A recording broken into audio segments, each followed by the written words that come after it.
우리를 사랑해 주시는 주님 감사합니다. 오늘도 주님을 간구하고 또 메마른 영혼을 가지고 주님 앞에 나온 주님의 딸들을 기억하여 주시길 원합니다. 그들의 영혼을 채워주시고 충만하게 하여 주시고 사랑으로 감싸주시고 그들의 영이 회복하고 잠들어 있는 영들이 깨어 일어날 수 있도록 주님 축복하여 주시옵소서. 그 영혼들을 아버지 하나님 주님의 품으로 이끌어 주시길 원합니다. 주님 이끌어 주시옵소서. 이끌어 주시옵소서. 주님 기대합니다. 감사드리고 예수님의 이름으로 기도드렸습니다. 아멘. 할렐루야. 오늘도 여러분 잘 오셨습니다. 우리 이제 7장이 끝나고 이제 8장이 오늘부터 시작인데, 크게 두 부분으로 나누면 8장부터 또 새로운 얘기가 시작된다고도 할 수가 있습니다. 그래서 8장부터 16장까지를 이렇게 또 묶을 수가 있고, 1장부터 7장을 묶을 수 있고, 8장에서 16장까지 크게 두 부분으로도 묶을 수가 있어요. 그래서 8장은 아주 은혜의 장이라고도 하죠. 또 성령 장이라고도 하고, 20세기의 그 웨일즈 출신의 위대한 설교가 마틴 로이드 존슨이란 사람은 로마서를 이렇게 얘기했습니다. 그것은 가장 빛나는 보석 가운데 하나이다. 어떤 사람은 모든 성경 중에서 로마서가 가장 빛나고 찬란하여 또 반짝이는 보석, 또 그 보석 중에 보석이라고 했습니다. 그런데 이 로마서 8장이야말로 그 보석 중에서도 가장 반짝반짝 빛나는 보석이다, 이렇게 얘기를 했죠. 아주 감동적이고 또 은혜의 장이라고도 얘기할 수 있습니다. 우리가 여지껏 배운 거를 크게 이렇게 구성을 해볼 수가 있어요. 처음에 이렇게 복음이라는 것을 처음에 소개를 하기 시작하죠, 베드로가. 그러고서 죄에 대해서 이렇게 얘기를 하죠. 결국엔 뭐예요? 죄로 인해서 인간은 죽을 수밖에 없는 존재인데 하나님이 하나의 길을 열어주셨다. 그게 바로 믿음이다. 근데 그 믿음이라는 것은 어떤 믿음인지, 올바른 믿음에 대해서 바울이 이렇게 또 쫙 설명을 하죠. 그리고 그 믿음을 가진 사람이 구원을 받았다. 그게 바로 6장에서 얘기하는 거죠. 그 구원받은 사람들이 어떻게 생활하냐? 바로 거듭났다, 이 얘기를 하는 거죠. 근데 7장에 들어오면서 거듭났는데, 우리는 거듭나서 새 사람인데도 불구하고 아니 왜 우리는 자꾸 죄를 지을 수밖에 없을까? 왜 또 죄를 짓게 되는가? 그 얘기를 바울이 7장에서 심층 깊게 얘기를 했죠.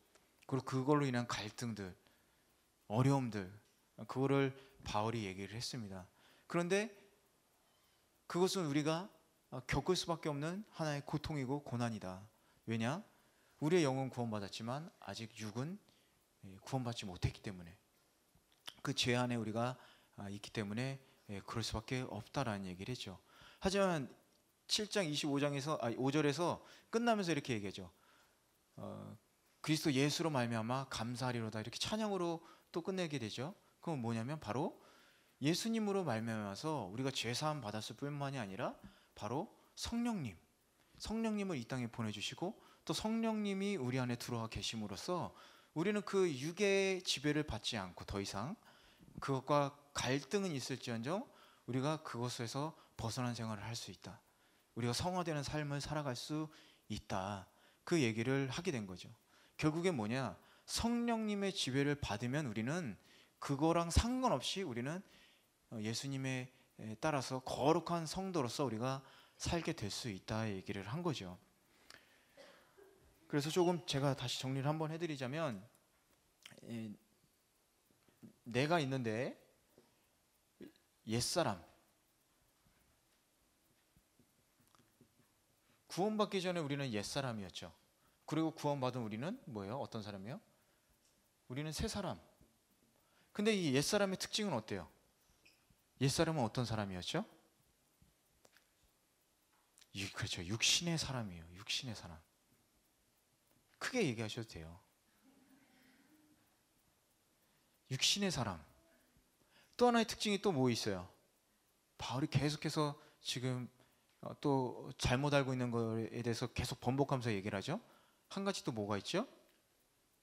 율법이죠, 율법. 근데 율법인데 율법으로 인한 뭐예요? 율법으로 인한 율법으로 죄를 짓게 되는 거죠. 근데 이 율법으로 죄를 짓는다는 거 얘기하지만 율법 자체가 나쁘다고 했나요? 바울이 7장에서 어떻게 했어요? 율법은 나쁜 게 아니라고 그랬잖아요. 율법은 뭐라고 그랬어요? 율법은 하나님의 선물이라고 그랬잖아요. 율법은 하나님의 선물이다. 하나님이 주신 은혜다. 이렇게 얘기를 하고 있어요. 그러니까 결국은 뭐예요? 죄로 인해서 율법에 우리가 속고 있는 거죠. 죄에 속고 있는 거죠. 그럼 세 사람의 특징은 그럼 뭐예요?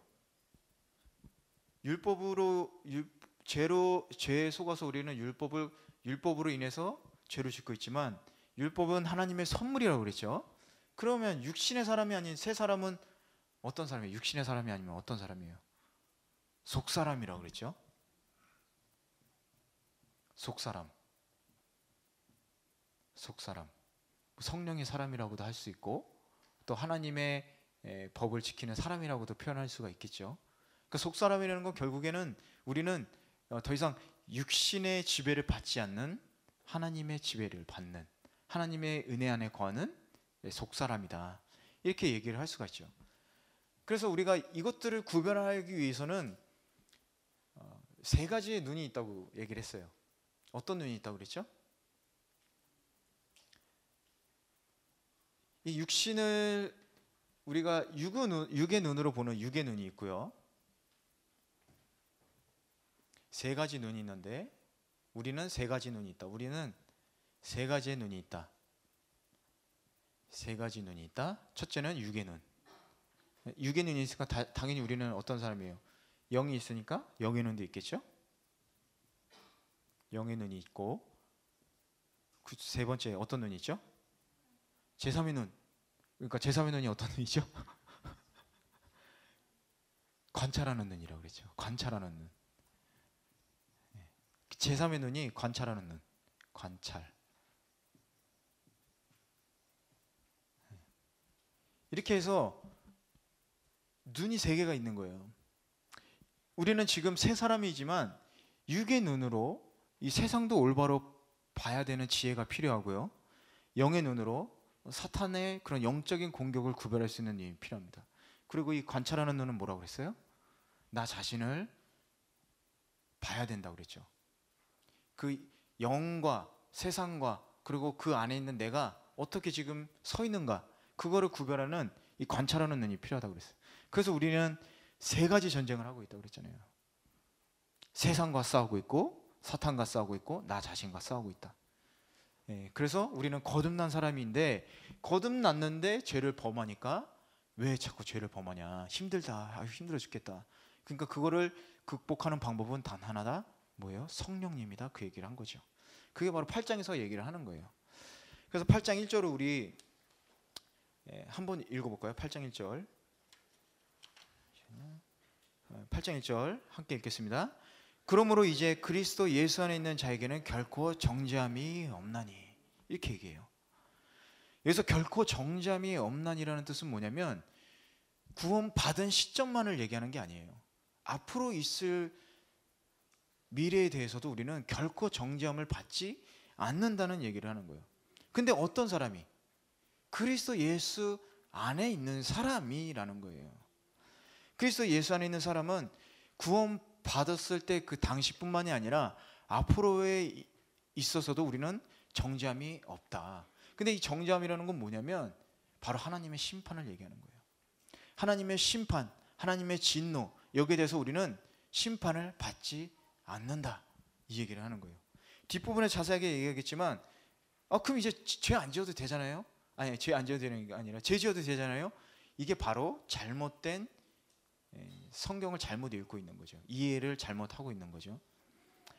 그래서 자꾸 그 언급되는 구원파죠. 그렇죠? 잘못된 거죠. 그렇다면 왜 하나님은 성도를 정죄하지 않으실까? 먼저 예수님께서 십자가에서 못 박혀 돌아가신 거죠. 그렇죠? 거기서 모든 죄를 다 받으신 겁니다. 그래서 예수님을 믿는 성도는 의롭다고 하셨죠. 의롭다고 하셨는데 의롭다고 예수님을 십자가에 돌아가셨어요. 우리의 죄를 위해서 십자가에 돌아가신 예수님 믿습니다. 아멘. 그래놓고서 하나님이 너 죄 지었으니까 너는 이제 정죄 다시 할 거야. 만약에 이렇게 된다면 이거는 모순이 된다는 얘기죠. 그렇지 않겠어요? 하나님께서 의롭다고 하신 성도는 앞으로 정죄함을 받지 않아야 되잖아요. 그래야지 모순이 안 되잖아요. 예수님이 그 십자가의 죽음으로 모든 죄를, 사망 권세를 이기시고 한 번에 다 승리하셨는데, 만약에 의롭다고 우리가 칭함을 받은 세 사람인데 하나님이 우리가 죄를 만약에 지었다고 쳤을 때 너 죄 지었지? 너 내가 정죄할 거야. 이렇게 된다면 다시 이 생활이 반복되는 어려움이 되는 거죠. 이 모순이라는 거예요. 그렇기 때문에 우리는 그런 일이 없다. 그래서 로마서 7장 25절에서 바울이 뭐라고 그래요? 우리 주 예수 그리스도로 말미암아 하나님께 감사한다. 내가 이렇게 다시 죄를 짓고 있는 거야. 거듭났는데 나는 지금 죄를 또 짓고 있어요. 이 괴수 안에, 이 육신의 안에서 오라 나는 공고한 자로다. 난 이렇게 자꾸 힘들어 죽겠네. 죄를 지으니까. 죄 짓고 싶지 않은데, 속사람은 선한 생각을 자꾸 하라고 하는데 몸은 나도 모르게 죄를 짓고 있으니까 얼마나 힘들겠어요. 그러니까 뭐예요? 나는 어떡하지 하는데, 다시 그 구원의 사랑을 생각하면, 회상하면서 바울은 그렇구나, 이것조차도 하나님께 감사할 수밖에 없게 된다, 이 얘기를 지금 하고 있는 겁니다. 그래서 그리스도 안에 있는 것과 밖에 있는 것의 가장 큰 차이점은 뭐냐? 우리는 당연히 그 정죄함의 죄로 인해서 우리는 당연히 그 심판의 면죄를 받은 것, 그 특권 안에 있다라는 거죠. 하지만 그 그리스도 안에서 우리가 새 사람이니까, 우리는 새 사람은 어때요? 그리스도 안에 있는 거예요. 그리스도 안에. 그러니까 우리는 그리스도 안에 있기 때문에 우리는 다시 결코 정죄함이 없으리로다. 그런데 이 그리스도 밖에 있는 사람들, 이 사람들을 얘기하는 거예요. 그리스도 밖에 있는 것은, 우리가 죄를 지어서 그리스도 밖으로 튕겨나져 나간 게 아니에요. 우리는 믿음으로 그리스도 안에 있어요. 그렇지만 믿지 않는 사람들, 이 사람들은 그리스도 밖에 있기 때문에 이 사람들은 정죄함을 받을 수밖에 없다는 얘기를 하는 겁니다. 그래서 계속 한번 볼게요. 2절 우리 함께 읽어보겠습니다. 그리스도 예수 안에 있는 생명의 성령의 법이 죄와 사망의 법에서 너를 해방하였다. 엄청 중요한 얘기가 나오는데, 그 생명의 성령의 법에 동그라미를 꼭 치세요. 생명의 성령의 법, 동그라미 치세요. 이렇게 한번 생각해 보세요. 나는 그리스도 예수 안에 있는 사람인가? 여러분 자신 한번 생각해 보세요. 여러분, 나는 그리스도 예수 안에 있는 사람인가? 밖에 있는 사람인가? 내가 그리스도 예수 안에 있다는 것은 내가 그리스도를 구주로 믿는다는 거죠. 그렇죠? 그리고 또 이렇게 생각할 수 있죠. 내가 그리스도를 구주로 믿는다라는 것은 나는 그리스도의 계명을 지키는 자다. 계명을 믿는 자다. 그리스도의 계명이 뭐예요? 사랑이잖아요. 너희에게 새 계명을 주노니 너희는 서로 사랑하라. 그 사랑을 계명으로서 믿는 자, 그렇게 얘기할 수 있겠죠? 그게 바로 우리들의 삶의 가장 큰 가치가 되느냐 안 되느냐. 그럼 또 이렇게 얘기할 수 있죠. 그렇다면 그 사랑을 최고의 가치로 믿는 나는 어때요? 범사의 생활 속에서 그리스도를 닮아가려고, 행하려고 노력하고 있는가 아닌가. 여기 여러분들 예라고 얘기할 수 있습니까? 네, 그래야죠. 여러분 네라고 얘기를 하셔야죠. 예, 아멘. 여러분들이 예수님 안에 있다는 게 바로 이 얘기예요. 내가 예수님의 사랑을 믿고 있느냐, 그 사랑을 실천하고 있느냐, 이게 어마어마한 차이예요. 그리스도의 안에 있는 사람과 없는 사람.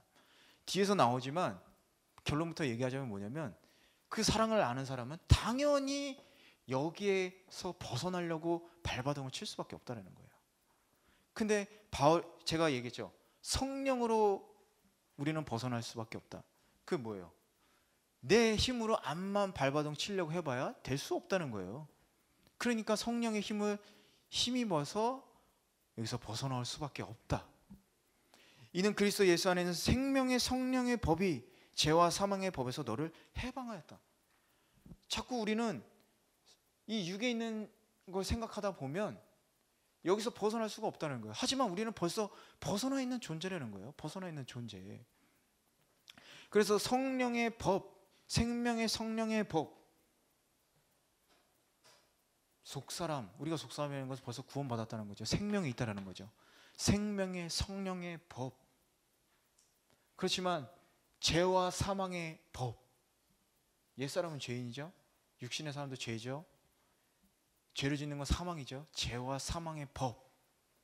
거기서 해방이 된 사람이라는 거예요. 십자가의 구속으로 인해서 성령께서 성도에게 그 십자가의 법, 그 구속을 적용시킨다는 거예요. 성령님께서. 그래서 그 생명의 은혜 안에, 그 축복 안에 우리를 거하게 하신다. 그 얘기를 하는 겁니다. 쉬운 예를 들자면 이렇게 한번 생각을 해보세요. 여러분이 수영을 하시는데, 여러분 수영하실 수 있는 분 계시죠? 못하시는 분은 어쩔 수 없지만 수영을 하는데 여기가 물이에요. 이렇게 사람이 떠 있죠. 수영을 하고 있어요. 아무리 수영을 잘하는 사람이라도 여기에다가 돌을 묶어놓으면 어때요? 묶어놓으면 어때요? 수영할 수 있어요? 처음에는 막 버티겠죠. 안간힘을 버티게 막 발버둥 치다가 버둥버둥 되다가 결국엔 이렇게 점점 가라앉겠죠. 그렇죠? 그런데 이 돌을 싹 들어줬어요. 그럼 어때요? 막 수영을 할 수 있겠죠. 근데 막 수영을 하다가도 힘들면 가만히 있으면 어때요? 부력이라는 게 있죠. 부력이 뭐예요?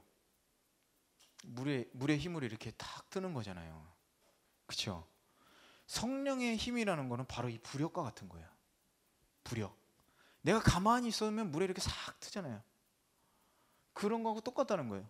수영을 못 하시는 분들도 가만히 있으면 물에 안 빠져 죽어요. 발바닥 치니까 빠져 죽는 거예요. 가만히 이렇게 이렇게 그냥 가만히 있어 보세요. 그럼 물에 떠요.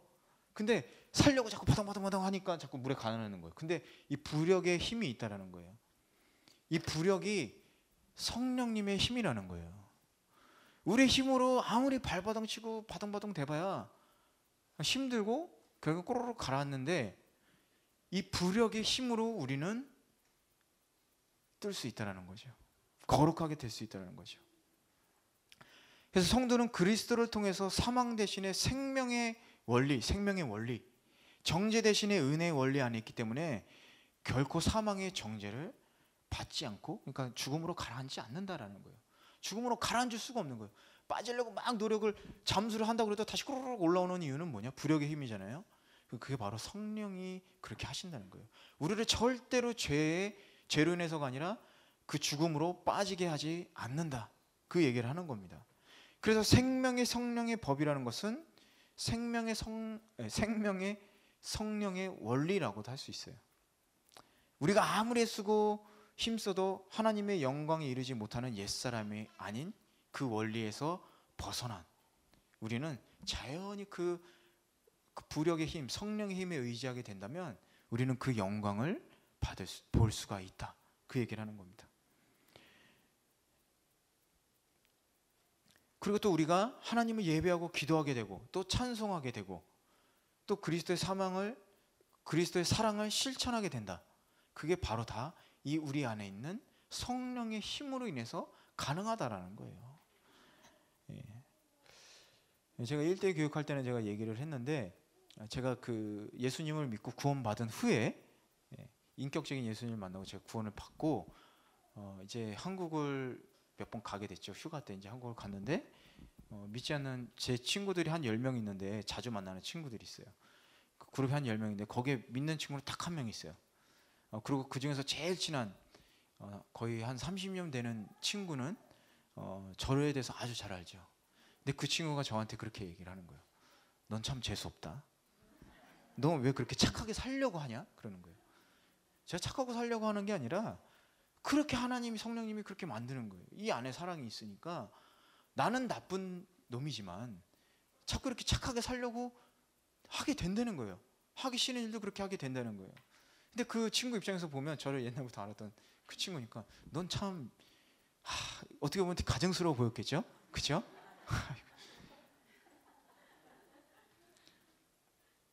그래서 제가 복음을 전할 수 있게 됐다는 얘기예요. 옛날에 나는 그런 사람이지만 지금은 그런 사람이 아니야. 이상하게, 의아하게 생각을 하는 거죠. 제가 결혼할 때 친구들이 말렸어요. 그 믿지 않는 친구들이 말렸어요.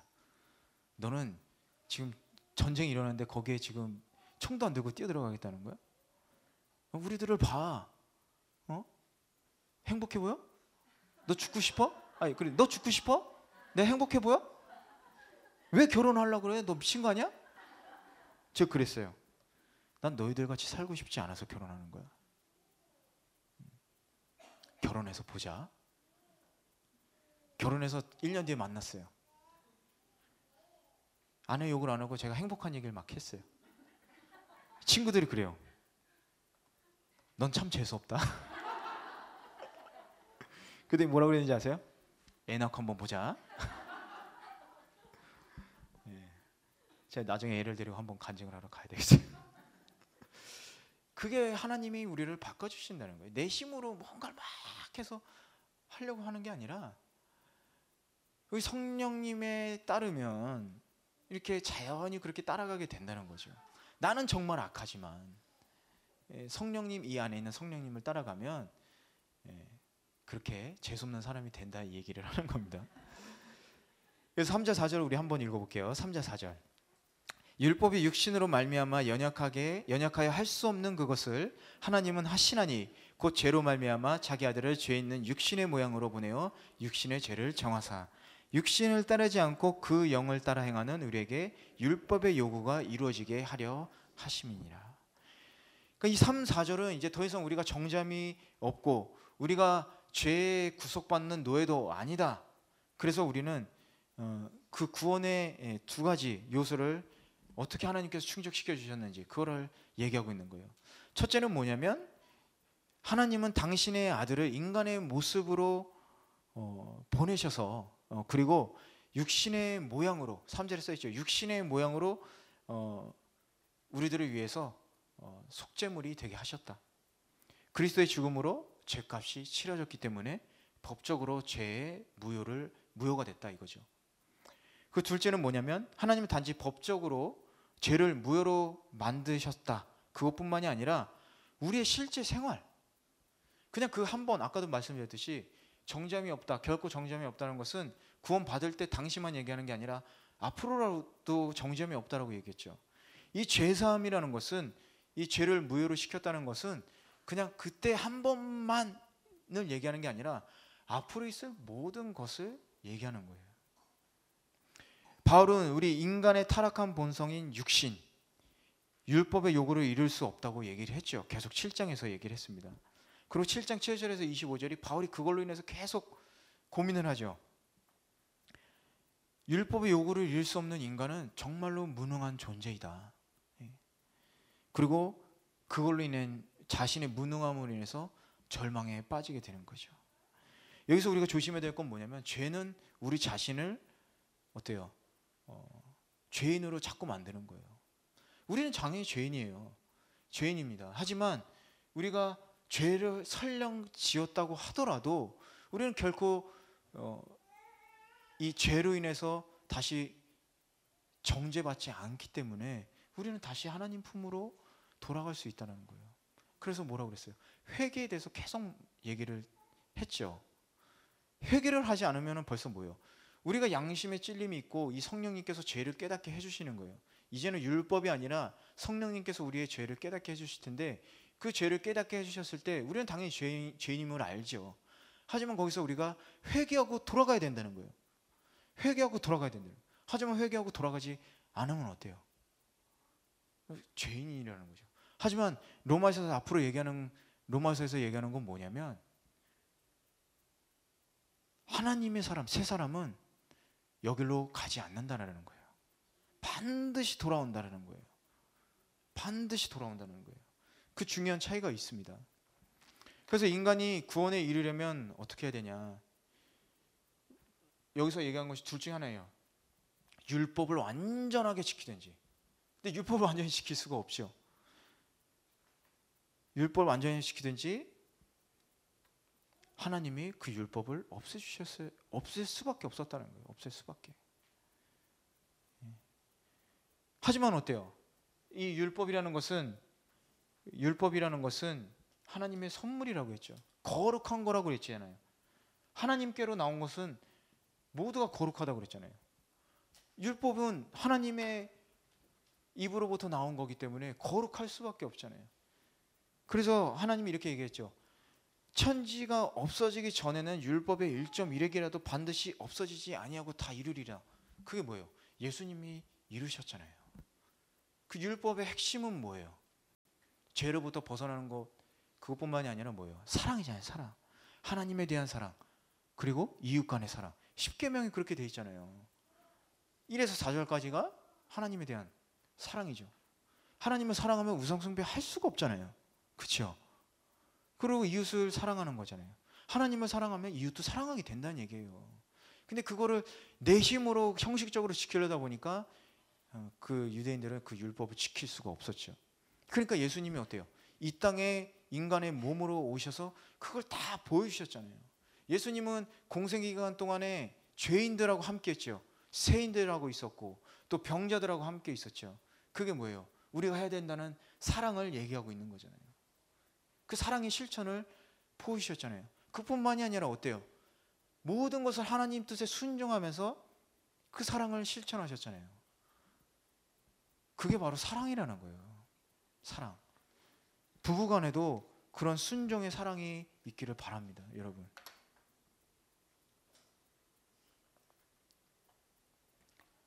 제가 남자고 여러분들이 이제 여성분들이다 보니까 그런 가정에 대한 순종에 대한 그런 것들이 조금 이렇게 다르고 차이가 있을 수도 있을 것 같아요.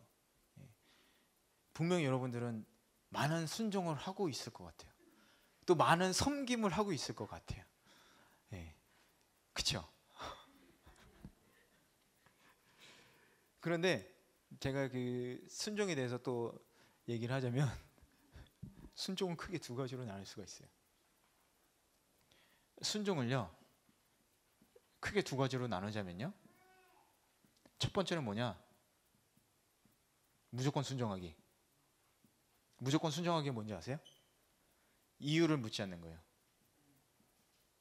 이유를 묻지 않는 거예요. 그럼 두 번째 순종은 뭘까요?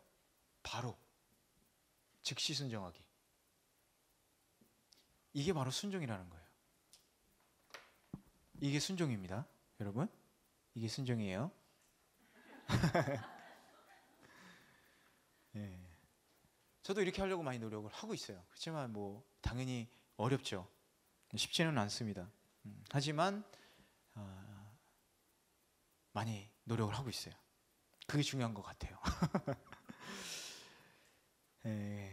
그래서 예수님이 그 사랑, 예수님이 하나님에 대한 사랑을 순종으로 표현하셨다. 그 얘기를 하는 거죠.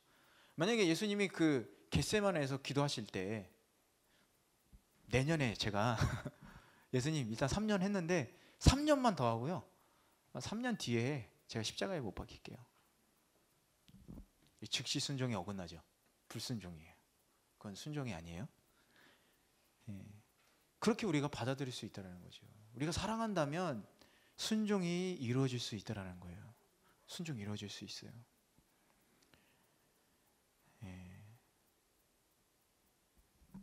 어떤 분이 이렇게 얘기를 하시는 거예요.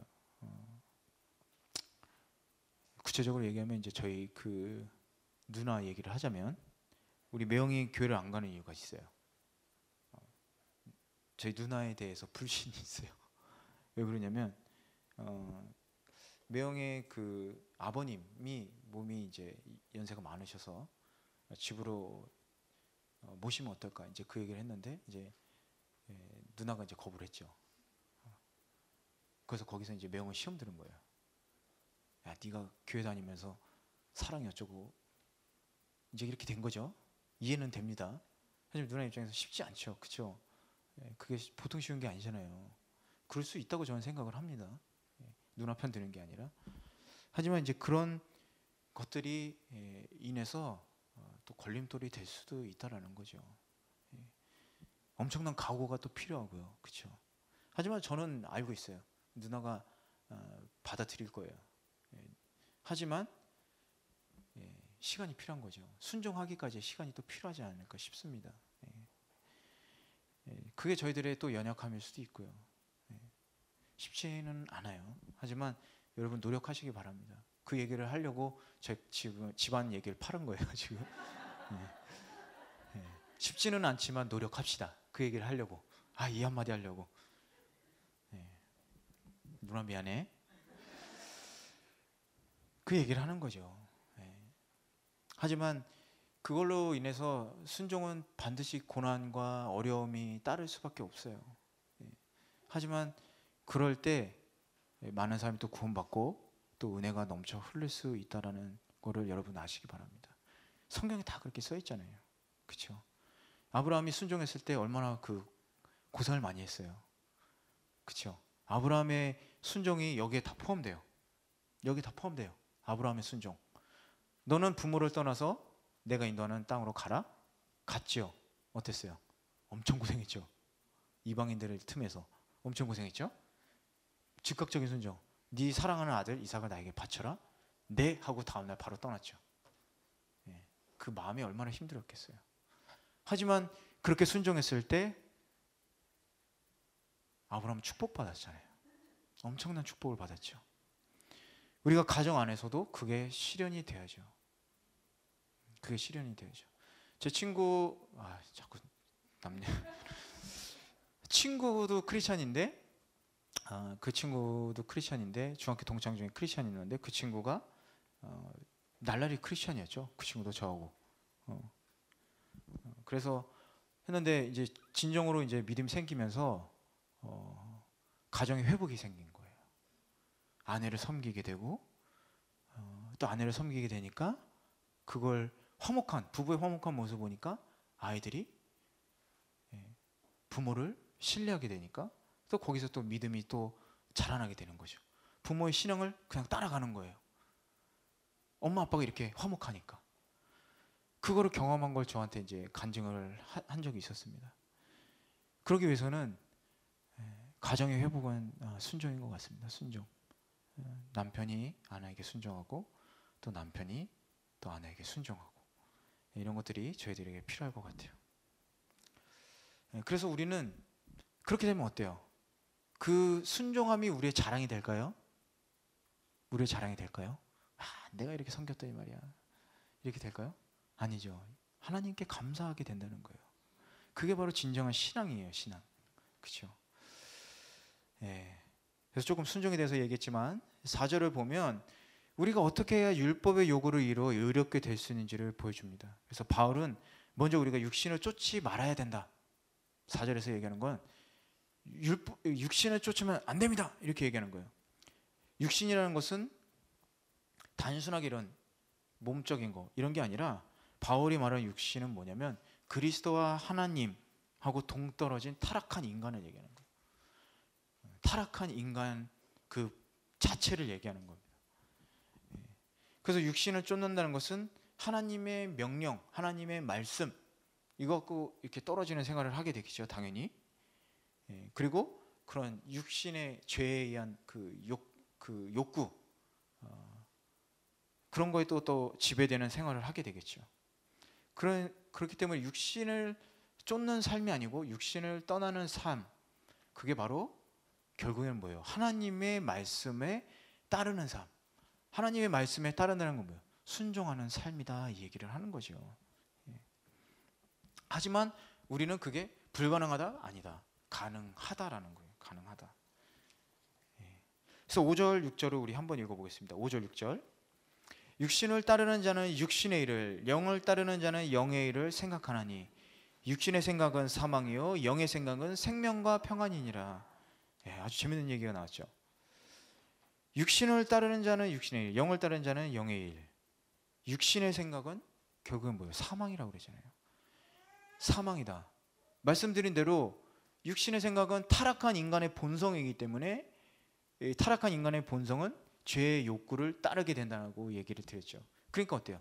죄의 삭은 사망이니까 그쪽을 따라가게 되면 결국은 죽는다는 얘기를 하는 겁니다. 하지만 영의 생각은 생명과 평안이다. 할렐루야. 얼마나 감사합니까? 너무 감사하죠. 그래서 이 생명과 평안이다. 이건 뭐예요? 우리가 성령의 역사에 의지를 하게 되면, 성령님의 생각, 뜻, 거기에 의지를 하게 되면 우리는 여기서부터 일단은 벗어날 수 있다라는 얘기를 하는 거예요. 육신이 쫓는 삶에서 벗어날 수 있다는 거예요. 왜냐면 여러분 한번 생각해 보세요. 이 생각하고 육신하고 이렇게 따로 구별할 수 있을까요? 분리돼서 생각할 수 있어요? 없죠. 생각하는 대로 행동하게 되잖아요. 생각하는 대로 행동하게 되잖아요. 생각이 먼저, 사실은 생각이 먼저잖아요. 생각이 먼저 하는 거예요. 여러분이 운동할 때도 반사신경이 있듯이, 하지만 그게 사실은 내가 0.0000 몇 프로의 그 판단을 했기 때문에 몸이 탁 움직이는 거예요. 모든 신경이 이렇게 빠르게 쫙 전류가 흐르듯이 육신의 생각도 그렇게 된다는 거예요. 하지만 우리의 영의 생각도, 우리의 영이 우리를 지배하기 시작한다면 우리도 거기에 지배받지 않고 행동도 그렇게 할 수 있다라는 겁니다. 제어할 수 있다라는 거죠. 그래서 여기서 재밌는 건 뭐냐면 이 생각하다에 한번 밑줄 한번 적으세요. 생각하다에 밑줄 한번 그어보세요. 이 생각이라는 것은 영어 성경을 보면요, 마인드라고 써 있어요. 마인드. 굳이 왜 마인드를 썼을까? To think about, 뭐에 대해서 이렇게 생각한다. 그게 아니라 마인드라는 걸 썼어요. 이 마인드라는 단어를 씀으로써 어떻게 됐냐면 뭔가 이렇게 집중하거나 몰두하거나 뭐 이렇게 관심을 이렇게 갖는다는 거예요. 집착하거나. 간단하게 얘기하면 뭐냐면 육신에 집착하면 이라는 거예요. 육신에 집착한다면, 우리가 영에 집착한다면 우리의 생활이 바뀐다는 거예요. 육신에 집착하고 육신의 생각, 육신에 몰두하게 되고 그러면 우리는 죄를 범하게 되고 타락하게 되고 사망에 이르게 되지만, 영에 우리가 집착하게 된다면 우리는 생명과 평안을 얻게 된다는 거예요. 그러니까 자꾸 골로새서 3장 1절 위의 것을 생각해라. 땅의 것을 생각하지 말고 위의 것을 생각하라. 그 얘기를 하는 거죠. 똑같은 얘기잖아요. 5절에서 얘기하는 게 뭐예요? 육신의 것을 생각하는 사람은, 또 영의 것을 생각하는 사람은 그렇게 얘기를 하고 있지 않습니까? 캔터베리의 대주교였던 윌리엄 템플은 이렇게 얘기한 적이 있어요. 당신의 종교는 당신이 홀로 떨어져 있을 때 하는 바로 그것이다. 아, 엄청나죠? 바꿔 말하면 성가신 일이 전혀 없을 때 가장 자연스럽게 떠오르는 게 바로 당신이 살아가는 목적이자 종교라는 거예요. 여러분이 한가할 때, 우리 한가할 때 사고 치죠? 네? 한가할 때 아무 문제가 없고 평안하고 그럴 때 어때요? 돈도 이제 경제적으로도 너무 안정돼서 좀 부자, 잘 살고. 한가하면 어때요? 뭔가 자꾸 궁리를 하기 시작하죠. 지금 그 얘기를 하는 거예요. 우리가 아무것도 안 할 때, 여러분 집에서 아무것도 안 할 때 제일 먼저 떠오르는 건 뭐예요? 밥 걱정을 한다든지, 저녁에 뭐 예를 들어 돈 걱정을 한다든지, 이런 세상적인 것들을 생각할 수 있다는 거죠. 하지만 그것이 종교가 될 수 있다고 지금 캔터베리 대주교가 얘기하는 건데, 그거는 맞는 얘기예요. 여러분이 혼자 있을 때, 바쁠 때가 아니라 여러분이 한가할 때 정말 찬송하면서 하나님을 생각하는지, 아니면 여러분이 그런 세상적인 거, 텔레비 드라마를 본다든지, 그렇죠? 그 차이로 이렇게 갈라질 수 있다는 거예요. 여러분들이 그것을 판단하시기 바랍니다. 내가 영의 일을 생각하는가, 육의 것을 생각하는가. 그게 아주 중요한 거죠. 그럼 영의 일이란 무엇이냐? 사실은 이 영의 일에 대해서는 14절부터 16절 거기에 나와요. 영의 일은. 그건 다음 주에 하겠습니다. 중요한 건 뭐냐? 우리가 하나님의 자녀라는 특권을 잊지 말자. 그래야지 우리가 일단 영의 일을 생각할 수 있다. 예. 여러분 잊지 마시기 바랍니다. 예. 그래서 육신의 일을 생각한다. 육신의 일에 집중하면 어떻게 되냐? 당연히 영의 일을 잊어버리게 될 수밖에 없죠. 그렇죠? 그 결론이 6절이에요. 6절. 육신의 일을 골똘하게 생각하는 사람들, 골몰하는 사람들, 집중하는 사람들, 사람의 생각을 가득 채우고 있는 것이 그 사람의 삶을 지배하잖아요. 우리의 생각이 우리의 삶을 지배하잖아요. 그렇지 않아요, 여러분? 그렇지 않습니까? 예. 내가 만약에 돈을 벌어야겠다. 저도 가끔 그런 생각을 할 때가 있어요. 내가 좀 이런 사업을 한번 해보면 어떨까? 그런 생각을 할 때가 있어요. 돈 벌면 좀 잘 벌 수 있을 것 같은데, 사업을 하면 좀 잘할 수 있을 것 같은데, 그런 생각을 할 때가 있어요. 완전 육의 생각이죠. 그런데 제가 영의 생각으로 아니야, 그걸 다시 접으면서 어떻게 전도를 할까, 이렇게 생각하기 시작하면 영의 생각으로 다시 넘어가는 거죠. 간단하면 그런 거잖아요. 우리가 육적인 마음을 품을까, 영의 생각을 품을까. 근데 우리는 이제는 더 이상 육의 지배를 받지 않기 때문에 거절하면 된다는 거예요. 거절하면. 네. 당장 눈앞에 있는 그 이익을 바라보지 마시고, 우리가 육의 눈으로 보는 건 중요하다고 얘기했죠. 왜 중요해요? 세상의 것들, 현실적인 것들을 무시하고 자꾸 이상적인 것만 가지 않게 하기 위해서는 이게 아주 중요한 거예요. 육의 눈으로 보는 거, 세상을 바라보는 거는. 하지만 여기에 너무 집중되니까 어때요? 여기에 탁 묶여버리잖아요. 여기에 딱 안 묶이려면 영의 눈이 있어야 되는 거예요. 그런데 자기의 능력과 한계, 그리고 하나님의 도움을 구하려면 다시 나 자신을 관찰해야 될 눈이 필요한 거죠. 여러분, 이 세 가지를 항상 기억하시기 바래요. 이 세 가지가 되시면요, 여러분 신앙생활이 크게 성장할 수밖에 없어요. 크게 성장할 수밖에 없어요. 예. 그래서 우리는 변화되어 가는 겁니다. 변화되어 가는 거예요. 어떻게? 예수님처럼 눈앞에 막 이렇게 자기를 박해하는 유대인들이 많아도, 바리새인들이 많지만 눈 하나 깜짝 안 했잖아요. 그건 바로 뭐예요? 바로 이 세 개의 눈이 예수님이 있었기 때문에 그렇습니다. 우리는 그래서 그 새 생명, 예수님의 옷을 입었다고 성경에 써 있지 않습니까? 우리는, 그렇죠? 그 생명의 옷을 우리가 입은 거예요. 우리는 새 생명의 옷을 입었는데 자꾸 그 들어온 옷으로 자꾸 흙탕물에 들어갈 필요가 있냐? 없다라는 거죠. 그래서 성경에 있어서 평안, 이 생명과 평안, 생명 우리에게 주어졌죠. 그리고 이제 평안도 주어졌죠. 이 평안이라는 건 뭐냐? 바로 성령의 지배 아래에 있을 때 평안이 온다는 거예요. 눈에 보이는 건요, 너무 힘들고 아주 거칠고 유혹도 많고, 그런데 그 안에서 평안할 수밖에 없다는 거예요. 평안할 수밖에 없다. 제가 2009년도에 그 일본의 경제 공황이 있었어요. 여러분 여기서 오래 사신 분들은 아실 텐데 경제 공황이 있었습니다. 예. 그러고서 그게 한 1년 가까이 계속 지속됐어요. 쉽게 그게 해결이 안 됐어요. 일본에서도. 그러면서 저는 건축을 했지만 처음에 건설을 했었고, 일이 없어서 토목을 했어요. 토목 설계 쪽에 가서 일을 했어요. 근데 거기가 대기업이었는데 토목 설계를 하다 보면서 현장에서 좀 봐줄 사람이 필요하다. 그래서 제가 이제 외국 이제 중동에도 갔다 오고 했지만, 거기 이제 프로젝트를 끝낸 다음에 일이 없었어요. 그래도 일이 없었어요. 2010년이 넘어갔는데도 일이 없었어요. 2010년 6월, 그냥 6월 정도 됐던 것 같아요. 6월인가 7월인가 그때 됐었는데, 그때 그 일본에서 일했던 그 토목 건설 회사, 아주 유명한 회사인데, 거기서 했던 그 프로젝트하고 같이 했던 한국 대기업이 하나 있었어요. 한국 대기업이 하나 있었는데 그 기업에서 오지 않겠냐고 제의를 받았어요. 저는 사실은 제가 다니고 있던 일본 회사는 잘릴 위기에 있었어요.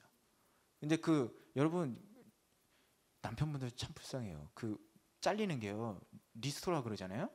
그게 기준이 뭐냐면요, 일을 잘하고 못하고 뭐 성과가 있고 없고가 아니에요. 지금 당장 일을 하느냐 안 하느냐예요. 일을 못해도 일을 하고 있는 사람은 자를 수가 없는 거예요. 근데 능력이 있든지 뭐 하든지 일을 안 하면요, 그냥 거기서 바로 툭 자르는 거예요. 저도 그래서 잘리게 됐어요. 근데 거기서 마침 제의가 있었어요. 그 한국에서. 아니, 한국에 가야 되나? 대우도 좋았어요.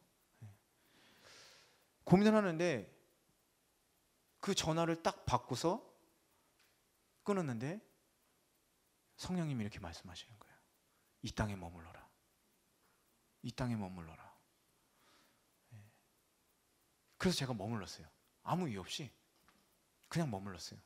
그래서 석 달 뒤에 제가 그 잘리는 날, 그 회사에 잘리는 날 설계 사무실로 이직을 할 수 있었습니다. 그날 바로 이직을 했어요. 다음 날부터 일을 했어요.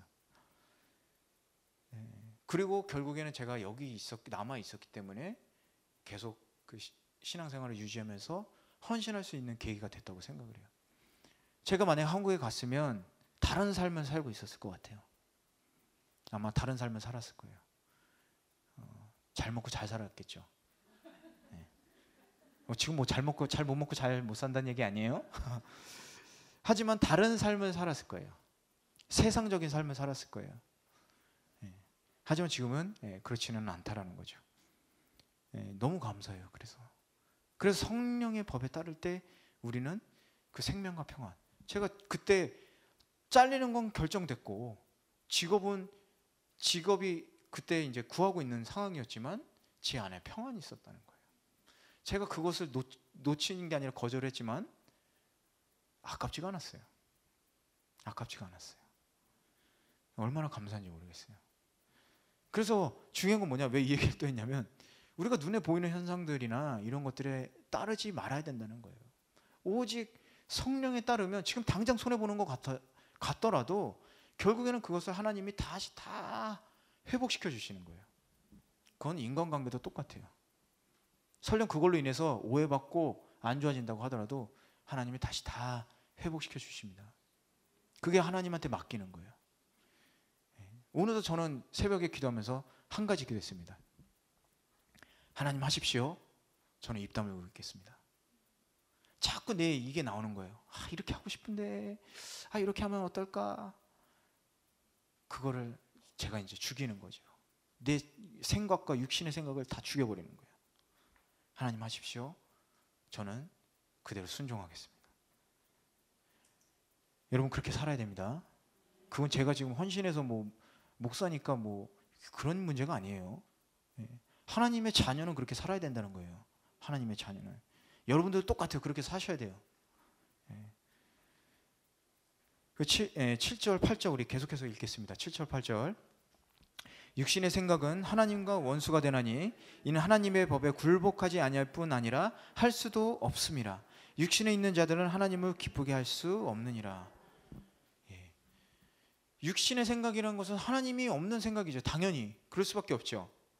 타락한 인간의 본성에서 나오기 때문에 하나님하고 섞일 수도 없죠. 하나님은 거룩하시니까.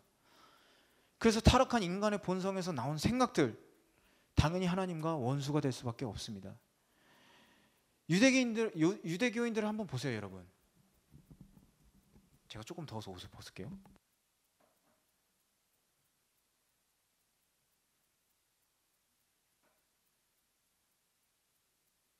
유대교인들 여러분 한번 보세요. 어떻습니까? 하나님의 구원의 방법으로 정하신 그리스도를 십자가에 못 박으셨잖아요. 그렇죠? 그래, 그럼 그리스도는 그렇다고 쳐. 그럼 구약 시대는 어땠어요? 구약 시대 예언자들 다 죽였잖아요. 예언자들 다 죽였죠. 이사야는 어떻게 죽었어요? 아주 잔인하게 톱으로 잘라 죽었잖아요. 왜요? 왜 죽였어요? 하나님의 말씀에 굴복할 수가 없으니까. 그 사실을 믿고 싶지도 않았을 뿐더러 하고 싶지 않았으니까. 그래서 로마서 1장 마지막에 나오잖아요. 이들은 그들의 행위를 찬성할 뿐만이 아니라 그것을 옳다고 자기도 따라한다고. 구약시대 이 인간이 얼마나 이 타락한 인간의 본성이라는 게 이렇게 악한지를 보여주고 있잖아요. 그것에 따르면 그렇게 된다는 거예요. 이 마비가 되기 시작하면 그렇게 될 수밖에 없다는 거예요. 그러니까 조심해야 된다는 거죠. 맨날 자기를 관찰하시기 바래요. 나를 관찰해야 돼요. 내가 지금 육의 생각으로 가고 있나 영의 생각으로 가고 있나? 지금 내가 하는 말이 육의 생각인가 영의 생각인가? 이분하고 교제할 때도 육의 생각인가 육의 생각으로 말하나 영의 생각으로 말하나? 피곤하죠. 피곤하죠. 피곤해요. 그리스도로 사는 게 피곤해요. 그럴 수밖에 없어요. 이 세상이 타락했는데 여기서 올바로 살아가려면 얼마나 피곤하게 살아야 되겠어요. 그렇죠? 근데 그렇게 해야지 가치가 있는 삶이라는 거예요. 가치가 있는 삶입니다. 그게. 그러니 낙타가 바늘구멍 들어가는 것보다 천국에 들어가는 게 어렵다고 그러죠. 그 정도로 우리가 어렵게 살아가야 된다는 거예요. 어렵게. 하지만 그게 나의 노력이 되면 어렵지만 성령에 따르면 그냥 그렇게 된다는 얘기를 하는 거잖아요. 지난주에 말씀드릴 때 제가 그랬잖아요. 갑자기 제가 손에 쓰레기를 들고 있었다고. 내 생각대로 하려면 얼마나 힘들게, 그 쓰레기 하나 주는데 얼마나 힘들겠어요. 아 싫어, 창피야, 나는 안 할 거야, 내가 왜 주워. 근데 그게 아니라 성령님 하시니까 탁 손에 들었다. 우리가 이 세상을 살아갈 때 성령님에 의지하면 그렇게 쉽게 살아갈 수 있다는 얘기를 하는 겁니다. 예. 그리고 또 하나 생각해 봅시다. 그 사람들은 그 율법 지키는 게, 여러분 성경에 써 있잖아요. 예수님 뭐라 그래요? 이 율법학자 바리새인들 대제사장들이 얼마나 멋있게 보이려고 옷은 길게, 소대를 길게 하고 허리띠는 두껍게. 그 왜 그렇게 해요? 다르게 보이려고 하는 거잖아요. 다르게 보이려고. 니네들이랑 나랑은 좀 달라. 내가 얼마나 거룩한 사람인 줄 알아? 제사장이 이런 사람이야. 그래서 소대도 좀 더 길게 해요. 확 출렁출렁. 허리띠도 두껍게 해가지고 이러고 다니는 거예요. 거들먹거리면서. 율법은 쫙 줄줄줄줄줄줄 외우면서 하는 것처럼. 근데 그들에게 정말로 하나님을 사랑하는 마음이 있었어요? 없었잖아요. 우리는 그런 것들이 자꾸 현혹될 수 있다는 거예요. 세상에서 얘기하는 인본주의, 아주 사람들을 저기 하는 것 같죠. 근데 그 일본주의 사상의 패턴이 뭐예요? 잘못된 패턴이 뭐예요? 동성애 인정하자. 그 인본주의니까 그 사람들을 왜 인권을 존중하지 않냐? 처음에 제가 그래서 1장 할 때 얘기했잖아요. 인권이란 뭐다? 사람이 태어날 때부터 타고난 권리. 근데 그들이 권리하는 게 이렇게 벗고 막 설치고 이게 권리가 아니잖아요. 거기에 현혹되지 말라고 그랬잖아요.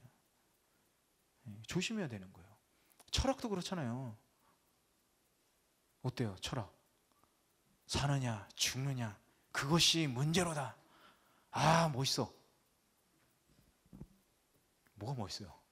정신 나간 소리 하고 있는데. 아니 사느냐 죽느냐 고민할 게 뭐가 있어요? 살아야지. 왜 쓸데없이 왜 죽어요? 그게 배불러서 하는 소리예요. 배불러서. 돈도 많고 이제 뭐 먹을 것도 먹고 향락도 즐길 대로 다 즐기고 하니까 내가 왜 살지? 이런 쓸데없는 소리 하고 있는 거죠. 그러니까 고민하는 거죠. 사느냐 죽느냐 그것이 문제로다.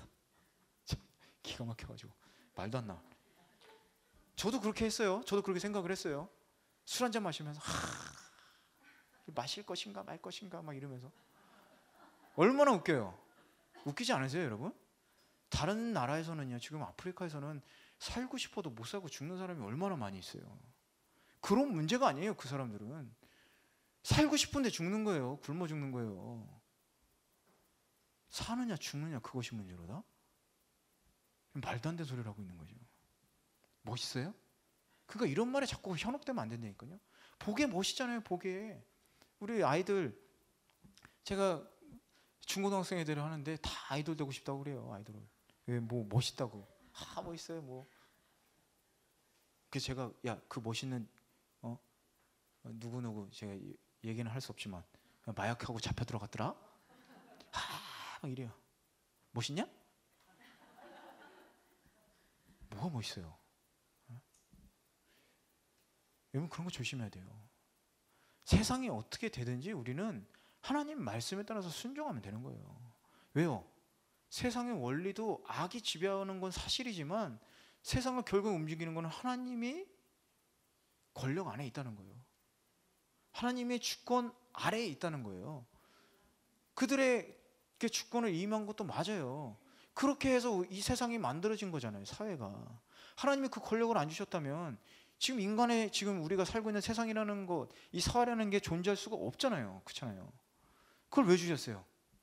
우리 사랑하니까 우리에게 자유를 주셨기 때문에 그렇게 한 거잖아요. 하지만 그게 올바른 방향으로 못 가잖아요. 인간은 올바른 판단을 할 수가 없으니까. 그래서 우리는 육에 따르지 말고 영에 따라야 된다. 왜요? 우리는 이제 새 사람. 할렐루야. 우리 새 사람입니다. 계속 기억하세요. 여러분 이제 헌 사람 아니에요. 옛 사람 아니에요. 그럼 9절에서 11절 우리 계속 읽어보겠습니다. 만일 너희 속에 하나님의 영이 거하시면 너희가 육신에 있지 아니하고 영에 있나니 누구든지 그리스도의 영이 없으면 그리스도의 사람이 아니다. 잠깐만요. 여기까지. 지금 계속 제가 얘기하는 게 이거잖아요. 아까 말씀드렸죠. 아니 왜 여기로 갈 수도 있잖아요. 아니라니까요. 절대 안 간다니까요. 죄를 범할 수가 없다니까요. 죄를 범하더라도 다시 온다니까요. 한 번 죄를 범했는데 다시 두 번 죄를 범했어요? 똑같은 죄를? 있을 수가 없다니까요. 왜요? 우리는 여기 안에 있으니까. 여기 지금 얘기하잖아요. 하나님의 영이 거하시면 너희가 육신에 있지 아니하고 영에 있나니 누구든지 그리스도의 영이 없으면 그리스도의 사람이 아니라고 그랬잖아요. 우리 안에 그리스도가 있으면 우리가 이렇게 생각하기 전에 계속 갈등을 하면서 거기서 결국에는 어떻게 해요? 다 끊어버린다는 거예요. 못 가! 안 해! 근데 이게 거대한 거 막 되게 거창한 거 아니에요. 사람을 미워하고 욕하고 정죄하고 이런 것도 안 하게 된다니까요. 하고 싶다가도 다시 먹어야죠. 막 입이 간질간질간질간질 말하고 싶은데, 그런데 성령님한테 그거를 탁 기도해봐요. 제 입을 좀 이렇게 탁 묶어주세요. 그럼 하나님이 얼추고 좋고 그냥 탁 묶어줄 거예요. 그걸 한번 경험해보세요. 임금님께는 당나귀 기타처럼 막 떠들고 싶은데 막 안 될 때가 있다니까요. 한번 해보세요, 여러분. 제가 지금 거짓말하는 게 아니라 제가 그렇게 했다니까요. 여러분한테 거짓말하는 거 없어요, 정말로. 제 삶을 지금 얘기하는 거예요. 그리고 이제 10절 읽어보겠습니다. 또 그리스도께서 너희 안에 계시면 몸은 죄로 말미암아 죽은 것이나 영은 의로 말미암아 살아있는 것이니라. 예수를 죽은 자 가운데서 살리신 이의 영이 너희 안에 거하시면 11절 읽습니다. 그리스도 예수를 죽은 자 가운데서 살리신 이가 너희 안에 거하시는 그의 영으로 말미암아 너희 죽을 몸도 살리시리라. 아멘. 이게 얼마나 감사해요. 그러니까 바울이 7장 25절에서 그리스도로 말미암아 감사합니다 이렇게 얘기를 하는 거예요. 얼마나 감사해요. 죄인 되고 육신의 생각으로 살아가고 다시 살 수밖에 없고 자기가 하고 싶지 않아서 속사람이 선을 알는데도 불구하고 죄를 범했는데도 나는 이제 어때요? 부활할 거니까 그리스도로 말미암아서. 이게 얼마나 감사합니까? 그렇게 살아가는 거예요. 근데 여기서 중요한 게 있는데요. 제가 그 방법을 알려드릴게요. 중요한 건 뭐냐? 우리가 육신을 따라 산다고 얘기를 했잖아요. 육신에 따라서. 그렇죠? 육신에서 벗어나야 되는 삶을 살아야 되는 거잖아요. 그러니까 우리는 새 사람이고 부활해야 되고. 그럼 어떻게 해요? 우리가 어떻게 살아가야 되냐? 우리가 그러니까 살아갈 때조차도 나는 이렇게 해야 되니까 해야 되는 게 아니라 자꾸 하나님의 그 십자가의 사랑을 생각을 해야 되는 거예요. 그럴 때 우리의 그 행함의 의조차도 이렇게 떨궈버릴 수가 있는 거예요. 안 그러면 그것도 그 자신의 의가 되어버리는 거예요. 이렇게 해야 되니까. 육신에서 벗어나야 되니까 육신에서 벗어나려면 이렇게 해야 되고 이렇게 되고 이렇게 막 머릿속에서 이렇게 행동 패턴이 막 생각이 되겠죠. 하지만 이제 그걸로 하다 보면 결국에는 어때요? 자기 힘으로 된다는 거예요. 하지만 그거를 우리 사랑으로 내가 이걸 하고 싶지만 예수님의 사랑을 생각한다면 그거를 놓을 수가 있다는 거예요. 놓을 수가 있다는 거예요. 그 어마어마한 차이가 있다는 겁니다. 일단 그거를 여러분 기억하시고, 팀 켈러는 이렇게 얘기했어요. 바울은 우리의 영과 생각이 죄로 물든 육신을 따라서는 안 되고 언젠가는 오히려 육신이 우리의 영혼을 따르게 될 것이라고 말해요. 이러다 보면은 어때요? 구원 받은 다음에는 이쪽에 속했는데 얘네가 계속 어때요? 사탄이 가만 안 두겠죠? 계속 공격을 해요. 왔다 갔다. 하지만 그거를 계속 뿌리치고 우리가 그리스도 안에서 생활한다면, 성령에 따라서 생활한다면 우리는 결국에는 육신이 우리를 지배하지도 못하고 공격도 못하고 오히려 얘가 날 따라온다는 거예요. 그게 바로 성령 충만한 삶. 성령 충만한 삶은 뭐라고 그랬죠? 대단한 거 아니라고 그랬어요. 뭐 예언을 하고 은사를 하고 이런 거 아니라고 그랬어요. 성령 충만한 삶은 간단한 거예요. 성령님이 지배하면요, 얘기했잖아요. 쓰레기부터 죽게 된다고. 별거 아닌 것부터 시작하는 거예요, 여러분. 가정에서부터 여러분이 도끼 눈을 뜨다가도요, 가정에서 이게 싹 남편들이 의심할 거예요. 왜 그러지? 돈이 필요한가? 한번 해보세요. 그리스 철학에서는 영혼은 선한 것이어서 기꺼이 받아들여야 한다. 하지만 반면에 육체는 악한 것이어서 버리고는 언제나 완전히 벗어버릴 것으로 인식되었다. 이렇게 얘기하고 있어요. 하지만 11절은 이러한 철학을 완전히 뒤엎는다. 그리스도 예수를 죽은 자 가운데서 살리시니가 너희 안에 거하시는 그의 영으로 말미암아 너희 죽을 몸도 살리시리라. 여러분 다시 살아나실 거예요. 말씀드렸듯이 이 부활신앙에 대해서 기독교인들도 잘못 알고 있는 게 상당히 많이 있어요. 그러니까 자꾸 죄의 상을로 돌아가고, 아닌가 보다, 나는 구원 못 받았나 봐, 그러니까 자꾸 죄를 짓지, 그러면서 계속 죄된 삶을 사는 거죠. 잘못 알고 있었어. 그게 아니라니까요. 우리의 육이 아직 구원을 못 받았잖아요. 우리의 육은 구원 받는다. 우리가 죽으면 구원 받는다. 제가 이거 한번 읽어드릴게요. 이 얘기가 어디 써 있냐? 고린도전서 15장에 써 있어요. 고린도전서 15장 35절부터 써 있어요. 성경 가지고 계신 분들 한번 읽어보세요. 고린도전서 15장 35절부터 있습니다. 제가 읽어드릴게요. 누가 묻기를 죽은 자들이 어떻게 다시 살아나며 어떠한 몸으로 오느냐 하리니. 이거는 사두개인들이 그렇게 생각을 했었어요. 부활은 없다. 사두개인들은 그렇게 믿었으니까. 어리석은 자여, 내가 뿌리는 씨가 죽지 않으면 살아나지 못하겠고. 이게 무슨 얘기예요? 씨를 뿌려야지 싹이 나고 잎이 나고 열매를 맺잖아요. 이 얘기를 하는 거예요. 씨를 뿌려야 된다는 거예요. 씨를 뿌렸는데 씨에서 싹이 난다는 건 뭐예요? 씨 자체는 죽은 거잖아요. 그 얘기를 하는 거예요. 또 내가 뿌리는 것은 장래의 형체를 뿌리는 것이 아니요 다만 밀이나 다른 것의 알맹이 뿐이로되. 무슨 얘기입니까? 열매 맺는 걸 얘기하죠. 씨를 뿌리는 게 왜 씨를 뿌려요? 열매 맺게 하기 위해서 우리 그 열매 먹으려고 씨를 뿌리는 거잖아요. 그렇죠? 그러기 위해서는 우리가 죽는다는 거예요. 근데 우리의 죽음이라는 것이 뭐예요?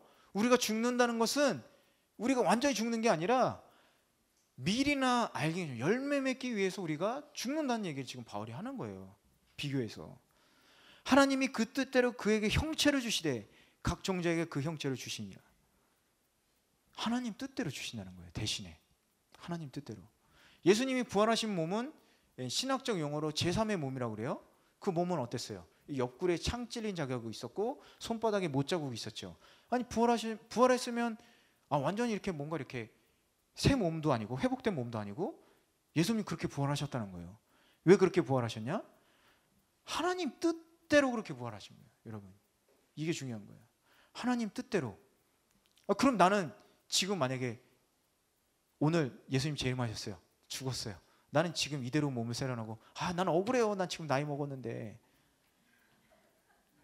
그게 아니라는 거예요. 여러분 걱정하지 마세요. 어떻게 바뀔지 몰라요. 하지만 하나님 뜻대로입니다. 하나님 뜻대로 우리는 그 몸이 새롭게 부활한다는 거예요. 하나님 뜻대로. 육체는 다 같은 육체가 아니니 하나는 사람의 육체, 하나는 짐승의 육체, 하나는 새 육체, 하나는 물고기. 육체가 다 다른데 어떻게 니네가 다 똑같은 하나의 몸으로 태어날 수 있냐, 이 얘기를 하는 겁니다. 여기까지만 읽을게요. 어때요? 좀 궁금증이 풀리지 않으세요? 부활에 대해서? 바울의 얘기도 지금 맞잖아요. 그렇죠? 우리는 장차 부활할 거예요. 부활할 거예요. 완전한 지금 우리는 구원받았지만, 영혼 구원받았지만 몸도 구원을 받아야 된다는 겁니다. 근데 그 몸은 구원받으려면 죽을 수밖에 없다. 그러니까 여러분, 죽음을 두려워하지 마세요. 죽음 두려워하지 마세요. 죽음 두려워하지 마시고 예수님의 이름으로 담대하게 싸우시기 바랍니다. 나는 구원받았으니까. 이제 새로운 몸으로, 아픈 몸이 있다면요, 여러분, 물론 기도하고 여기서 이 세상에서 더 사셔야죠. 하지만 여러분 이제 그 아픈 고통의 몸이 아니라 여러분 부활하시는 몸은 완전한 몸으로 부활하시는 거예요. 연약한 육체가 아니라, 병을 갖고 있는 육체가 아니라, 다시 병드는 육체도 아니라, 병 걸리지 않고 아프지 않고 완전한 육체, 그 몸으로 우리는 부활할 겁니다. 여러분 이 사실 기억하시기 바라요. 그래서 두려워하지 마시고 여러분 회복하시기 바랍니다. 마지막 그럼 우리 13절 14절까지만 하고 마치도록 할게요. 그래서 12절 13절이죠. 12절 13절. 그러므로 형제들아, 우리가 빚진 자로 돼 육신에게 져서 육신대로 살 것이 아니라 너희가 육신대로 살면 반드시 죽을 것이로되 영으로서 몸의 행실을 죽이면 살리니. 이렇게 나왔습니다. 빚진 자라는 표현은 우리가 처음에 로마서 시작할 때 얘기했죠. 빚진 자. 우리 구원받은 성도는 빚진 자입니다. 여러분 다 빚졌어요. 누구한테 빚졌어요? 예수님한테 다 빚졌죠. 여러분 그 빚 갖고 계세요? 안 갖고 계시죠. 빚쟁이네. 근데 한번 생각을 해봅시다. 우리가 빚을 지면요, 그 빚을 진 사람은 빚을 갚기 위해 노력을 해야 되잖아요. 여러분이 여기서 돈을 빌렸다면 빚을 안 갚게 되면 엄청난 일이 벌어지죠. 빌릴 땐 좋지만 빚을 갚기 위해서 열심히 살아야 되죠. 그게 바로 빚진 사람의 행함이죠. 그죠? 그런데 제가 그 1장 설명드릴 때 뭐라고 그랬어요? 예수님의 그 빚은 갚을 수가 없다고 그랬잖아요. 왜? 생명이니까, 생명. 그러니까 우리가 어때요? 그 예수님에게 진 빚을 사람들에게 갚아나가야 된다. 그게 바로 복음 전하는 일이라고 말씀드렸잖아요. 그렇죠? 그런데 거꾸로 이렇게 생각해 봅시다. 우리가 죄에게 빚을 졌어요. 죄에 대해서. 우리가 구원받기 전에는 죄의 빚을 진 거예요, 여러분. 그 죄의 빚을 지니까 어때요?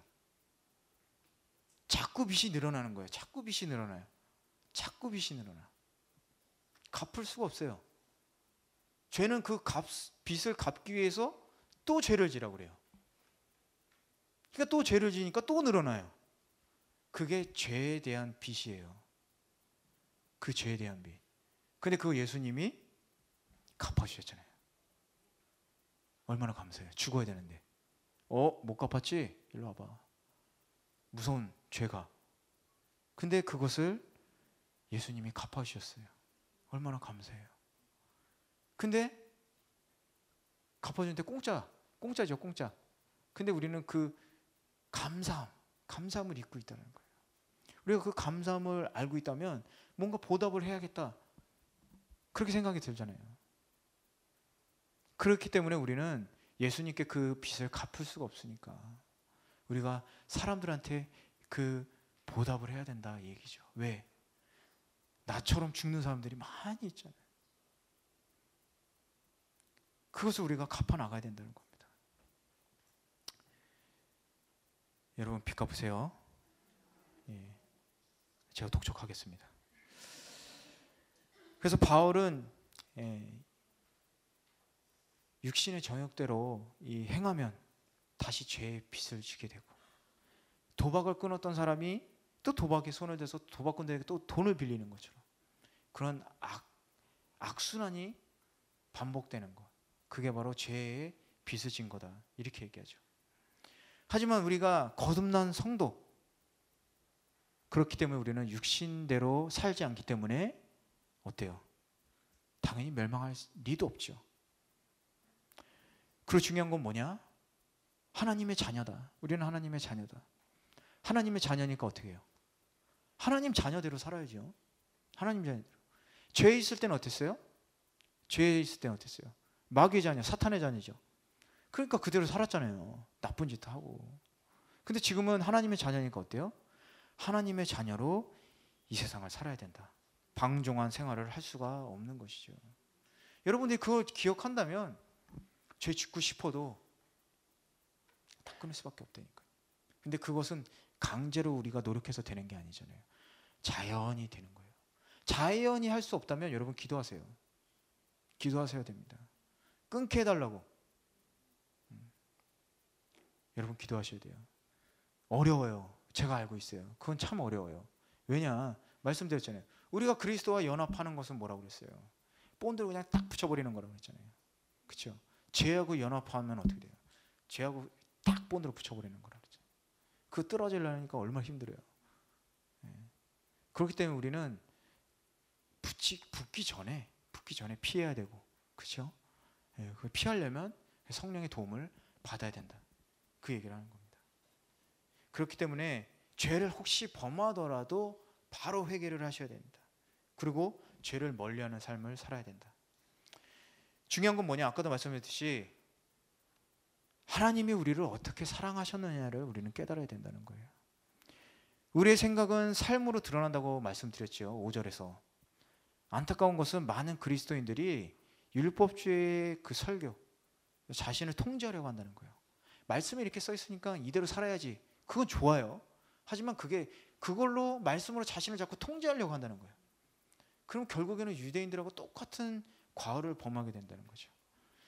만약 내가 이걸 한다면 하나님이 감동하시겠지. 내가 이렇게 하면 그리스도인으로서의 그게 어긋나 버리잖아요. 내가 이렇게 하면 주변 사람도 힘들 거야. 근데 어때요? 나 자신도 힘들잖아요. 그렇기 때문에 중요한 거는 그런 것이 아니라 이 성경 말씀대로 살아가는 건 중요하지만 자꾸 그렇게 생각을 갖는 게 아니라 하나님의 사랑을 기억하라 이 얘기예요. 하나님의 사랑. 하나님이 나를 어떻게 사랑하셨지? 목숨보다 귀한 아들을 주셨지. 그 사랑으로 내가 구원받았지. 그 사랑을 안다면 내가 이렇게 하면 하나님이 감동하시겠지가 아니라 그 사랑을 가지고 살아가면 당연히 행동으로도 옮겨가고. 왜요? 아까 계속 얘기한 게 뭐예요? 생각이 육체에 반영된다고 그랬잖아요. 그 생각을 가지고 살아가면 육체도 그렇게 따라가게 되고, 그러면 결과적으로 하나님도 우리를 보고 기뻐하신다. 그 얘기를 하는 겁니다. 그래서 복음의 논리를 자신을 향해서 펼쳐야 된다. 하나님이 나를 행하신 것을 보라. 나를 위해서 하신 것을 보라. 그리고 지금 그분이 무엇을 하고 계시는가? 나를 위해서 또 일하고 계신다. 여러분 그것을 기억하시기 바랍니다. 마지막에 청교도 존 오웬이란 목사님의 말로 맺겠습니다. 내가 무슨 짓을 한 것인가?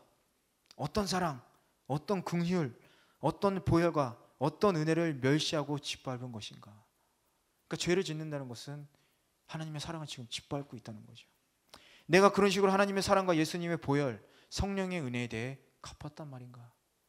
그렇게 갚았단 얘기죠. 그렇게 하나님의 사랑에 보답했단 말인가? 그리스도께서 죽음을 통해 정결케 하신 내 마음을 다시 더럽힌 것인가? 귀하신 주 예수님께 뭐라고 얘기할 것인가?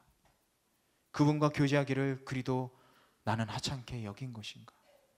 정령 그리스도께서 죽으신 그 목적을 망치려고 나는 계속 애를 쓸 것인가? 이렇게 얘기했습니다. 우리의 삶을 오늘 여러분 돌아보시기 바랍니다. 나는 어디에 애쓰고 있는가? 육에 집착하고 있는가? 영에 집착하고 있는가? 그리고 우리는 하나님께서 우리를 어떻게 사랑하셨는지, 그 사랑에 어떻게 보답하고 있는지 여러분 한번 확인하는 시간 갖도록 하겠습니다. 함께 제가 기도하겠습니다. 사랑의 하나님 감사합니다. 저는 하나님의 말씀에 순종하려고 애를 썼지만 그것조차도 나의 의지로 했던 것, 사람을 사랑하려고 애를 썼지만 나의 의지로 하려고 했던 것들, 그것으로 인해서 제 자신이 얼마나 힘들고 고달프고 또 그것으로 인해서 얼마나 많은 사람들을 정죄하고 미워했는지 다시 한번 깨닫습니다. 그러나 중요한 것은 하나님의 사랑을 내가 얼마나 느끼고 있는지, 그 사랑을 얼마나 생각하고 있는지, 그 사랑에 대해서 제가 어떻게 보답하고 있는지 깨달아야 한다는 사실을 오늘 말씀을 통해서 배웠습니다. 저는 너무나도 연약하고 부족해서 육신과 갈등하지만 제 안에 있는 성령님께서 저를 이끌어 주시리라 믿습니다. 성령님 도와주시옵소서. 그리고 제가 예수님 안에서 언제나 거할 수 있게 도와주시고 그 밖으로 나가지 않도록 주님 언제나 붙잡아 주시옵소서. 감사드립니다. 사랑이 많으신 예수님의 이름으로 기도드렸습니다. 아멘.